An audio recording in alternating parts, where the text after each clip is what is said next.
गेल्या 15 दिवसापासून मानवत शहरामध्ये एकच चर्चेचा विषय आहे, अर्थात प्रॉपर्टी टॅक्स, अर्थात मालमत्ता कर. नगरपालिका प्रशासनाने शहरातील नागरिकांना वाढलेल्या प्रॉपर्टी टॅक्सच्या नोटिसा जेव्हा हातात दिल्या तेव्हा शहरातील नागरिकांनी संताप व्यक्त केला आणि गेल्या 4 दिवसापासून शहरामध्ये ही मालमत्ता करवाढ चर्चेचा विषय बनलेली आहे. आणि असं सर्व प्रकरण असताना आज आपल्या हाती एक नवीन अपडेट आलेली आहे. मानवत शहराच्या नगराध्यक्ष राणी अंकुश लाड यांनी 27 फेब्रुवारी रोजी पालिकेत विशेष सभेचं आयोजन केलेले आहे. आता या विशेष सभेमध्ये या मालमत्ता करवाढीच्या प्रस्तावाला स्थगिती मिळणार का, याकडे सर्व मानवतवासियांचं लक्ष लागलेलं आहे. तर पूर्ण प्रकरण काय आहे हे समजून घेण्यासाठी आपण हा पूर्ण व्हिडिओ शेवटपर्यंत पाहावा अशी मी विनंती करतो. मी सत्यशील धबडगे, सत्यशील ऑफिशियल मध्ये आपलं सर्वांचं स्वागत करतो. मानवत शहरामध्ये जर आपण पाहिलं तर पालिकेचं जे कार्यक्षेत्र आहे त्या कार्यक्षेत्रामध्ये गेल्या 35 वर्षापासून मालमत्ता कराचे फेरमूल्यांकन झाले नव्हते. म्हणजेच शहर वाढत गेले, बांधकामे वाढली, मालमत्तेची किंमत वाढली, पण टॅक्स स्ट्रक्चर जुना राहिला. प्रशासक काळामध्ये नगर परिषदेकडून 4थ्या वार्षिक फेरमूल्यमापनानुसार नवीन कर निर्धारण लागू करण्यात आले. हे कर 2026 ते 2030 या कालावधीसाठी असणार आहेत. परंतु जेव्हा नागरिकांना नवीन कर बिल मिळाले तेव्हा अनेकांना मोठा धक्का बसला. कारण प्रॉपर्टीचे जे टॅक्स होता तो दुप्पट तिप्पट नव्हता, तर अनेक पटीनं वाढून आल्यामुळे या नागरिकांना धक्का बसला. या अचानक वाढलेल्या प्रॉपर्टी टॅक्समुळे मानवतकरामध्ये तीव्र नाराजी निर्माण झाली. अर्थात कुटुंबाचं आर्थिक नियोजन कोलमडले. लहान व्यापारी, घरमालक, मध्यम वर्ग अनेक घटक यामध्ये प्रभावित झाले.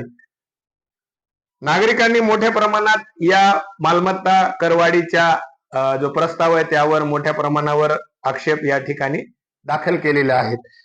नागरिकांचा वाढता दबाव, वाढता संताप लक्षात घेऊन मानवत नगरीच्या नगराध्यक्षा सन्माननीय राणी अंकुश लाड यांनी 27 फेब्रुवारी रोजी सकाळी 11 वाजता नगरपालिकेच्या सभागृहामध्ये विशेष सभेचं आयोजन केलेलं आहे.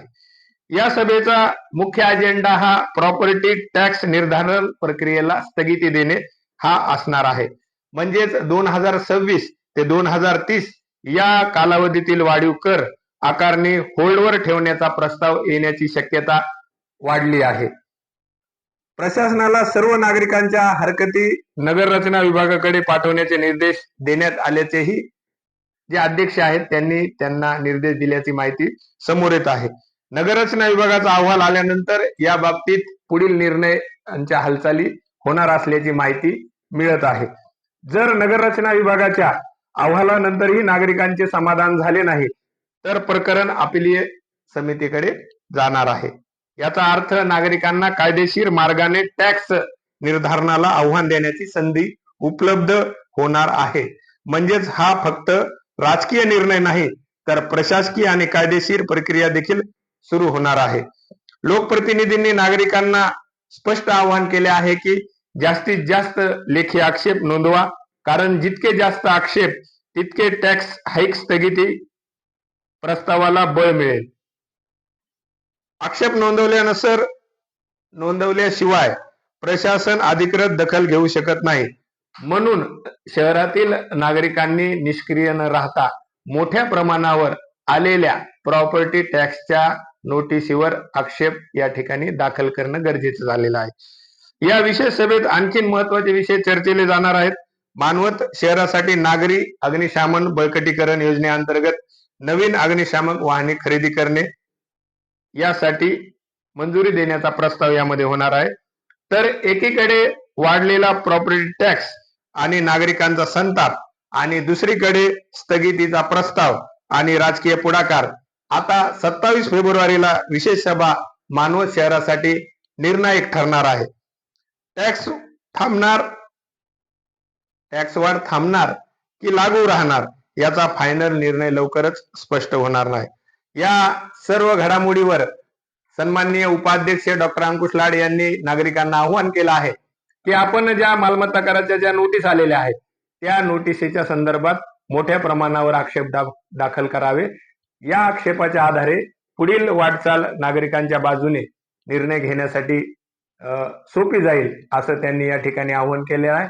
त्यामुळे मानवत शहरातील नागरिकांनी या मानवत नगरपालिकेच्या अंतर्गत येणाऱ्या टॅक्स धारकांनी आपले आपले आक्षेप मोठ्या संख्येनं या ठिकाणी नगरपालिका कार्यालयात दाखल करावेत असं आव्हान डॉक्टर अंकुश लाड यांनी केलेलं आहे. या संदर्भात अजून आपण व्हिडिओ बनवणार आहोत. अधिक माहिती अपडेटसाठी आपल्या सत्यशील धबडगे च्या सत्यशील ऑफिशियल या चॅनलला सबस्क्राईब करा, फॉलो करा, लाईक करा.